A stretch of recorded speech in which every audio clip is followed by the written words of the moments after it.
नमस्कार साथियों, स्वागत है आप सभी का आपके अपने YouTube चैनल कैपी जीके में, जहां हम रोजाना हिंदी व्याकरण से संबंधित महत्वपूर्ण प्रश्नों की बातचीत करते हैं।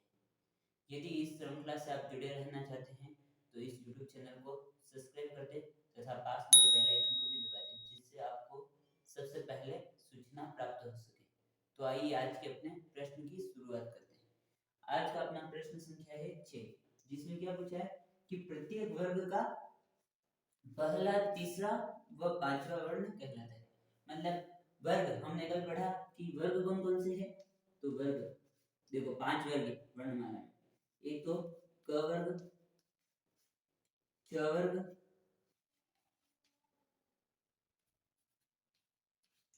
ट वर्ग,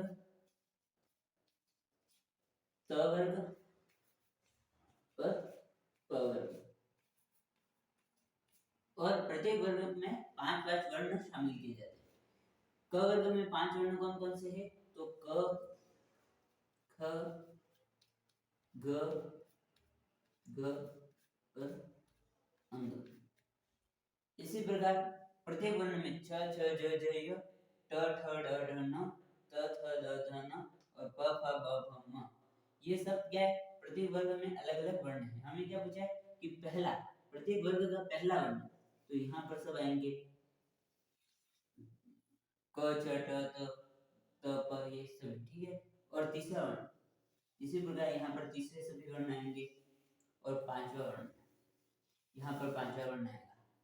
इन तीनों को क्या कहते हैं?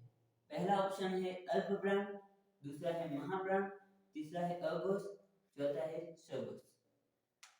इसे एक बार आप नोट कर दीजिए।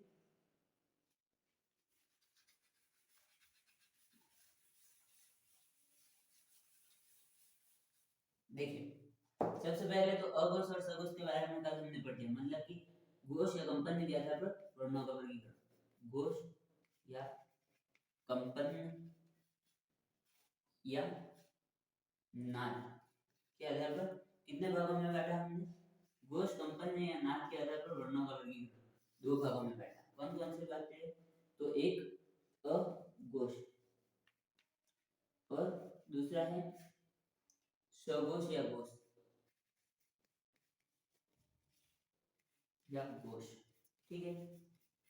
इसमें कौन कौन से वर्ण शामिल हुए? तो हमने वर्ग के हिसाब से पढ़ा कि क्या बोला? ए ए जी जी जी, मतलब ए ए जी जी जी, मतलब प्रत्येक वर्ग का पहला और दूसरा वर्ण अघोष में आएगा, तीसरा, चौथा और पांचवा वर्ण सघोष में आएगा। इसी प्रकार आज किसके बारे में पढ़ रहे? प्राणवायु के आधार के आधार पर। प्राणवायु के आधार पर कितने भागों में बांटा? तो 2 भागों। देखिए एक बार तो इसका मतलब समझ लीजिए। घोष, कंपन, कंपन कौन करेगा? मैं बोल रहा हूँ तो मेरी जुबान कंपन करेगी ना। कोई वर्ण बोलूंगा तो उसके हिसाब से अलग अलग कंपन होगा। किसी में तो सघोष मतलब कंपन, कंपन किसके? कंपन के साथ। और एक अघोष, अघोष मतलब कंपन नहीं होगा, मतलब होगा तो है लेकिन कम होगा। और प्राणवायु मतलब वायु निकलेगी वर्णों के साथ। तो किस प्रकार की? एक तो अल्प प्राण मतलब अल्प कम मात्रा में प्राणवायु निकलेगी, तो अल्प प्राण। और दूसरा दूसरा महाप्राण, महाप्राण मतलब प्राणवायु अधिक मात्रा में बाहर निकलेगी। तो हमने 2 प्रकार के वर्णों के विभाजन के बारे में पढ़ रहे हैं। तो आज अपने प्राणवायु के आधार पर इसको नोट कर लीजिए।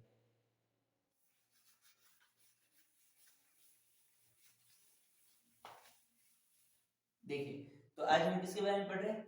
तो प्राणवायु के आधार पर। प्राणवायु के आधार पर वर्णों का वर्गीकरण।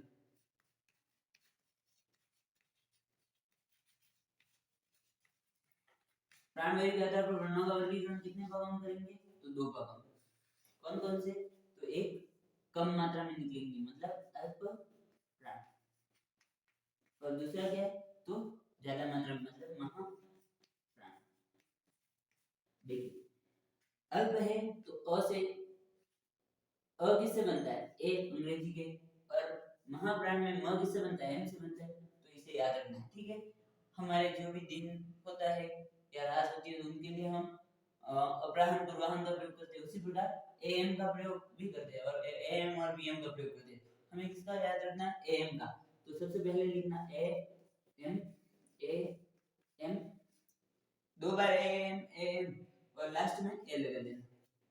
ठीक है, याद क्या रखना है, ए एम ए मतलब अल्प प्राण महाप्राण अल्प प्राण महाप्राण अल्प प्राण। कोई दो साथ साथ में नहीं आएंगे, जैसे प्राणवायु के आधार पर वर्णों का वर्गीकरण करें तो दो पास नहीं आएंगे, ए और दो ए साथ में नहीं आएंगे, बीच में एम होगा। ठीक है, या फिर दो एम के बीच में ए होना जरूरी है। तो क्या ये यहाँ पर क्या लिखा है, ए कहाँ आ रहा है, तो प्रत्येक वर्ग के पहले तीसरे और पांचवें वर्ग में। तो क्या लिखना है यहाँ पर, प्रत्येक वर्ग का पहला कॉमा तीसरा व पांचवा वर्ण। देखिए, प्रत्येक वर्ग का पहला तीसरा और पांचवा वर्ण किसमें आएगा, अल्प प्राण। इधर क्या आएगा, प्रत्येक वर्ग का कहाँ कहाँ है महाप्राण, दूसरा और पांचवे में। तो दूसरा व चौथा वर्ण। देखिए क्या पढ़ रहे हैं हम, अल्प प्राण और महाप्राण। अल्प प्राण में ए एम ए, तो ए से मतलब अल्प प्राण और एम का मतलब महाप्राण है। तो पहला तीसरा और पांचवा वर्ण किसमें शामिल किया जाएगा, अल्प प्राण में। और दूसरा और चौथा वर्ण किसमें शामिल किया जाएगा, तो महाप्राण में। तो अब हमें क्या याद रखना है कि पहला तीसरा और पांचवा वर्ण अल्प प्राण में, और बचे जो दो दूसरा और चौथा महाप्राण में, इसमें क्या शामिल किया जाएगा, तो हमें याद रखना है कि अंतस्थ वर्ण इसमें शामिल किए जाएंगे। किसमें, तो अल्प प्राण में अंतस्थ। और इसमें क्या, उष्ण वर्ण।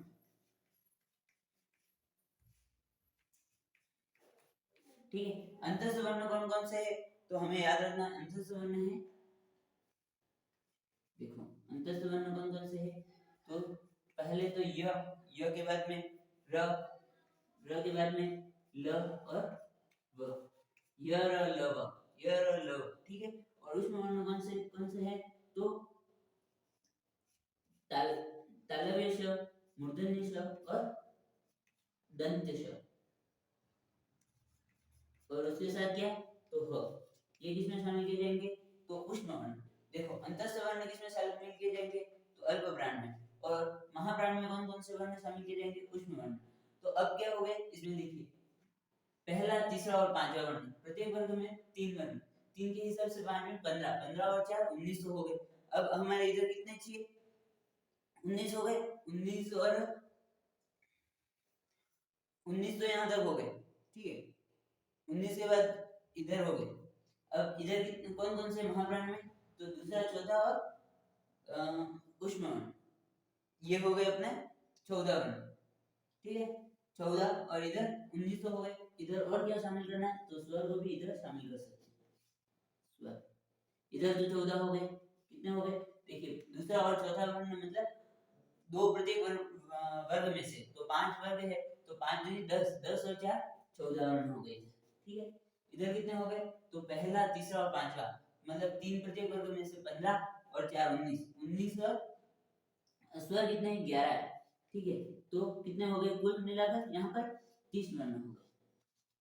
यहाँ पर कितने हो गए, तो अल्प प्राण में आएंगे 30 और महाप्राण में कितने आएंगे, तो तो देखिए यहाँ पर अल्प प्राण में कितने हो गए, तो 30 हो गए और महाप्राण में 14 हो गए। तो अपने क्या पूछा प्रश्न में, पहला तीसरा और पांचवा, पहला तीसरा पांचवा किसमें आ रहा है, अल्प प्राण में।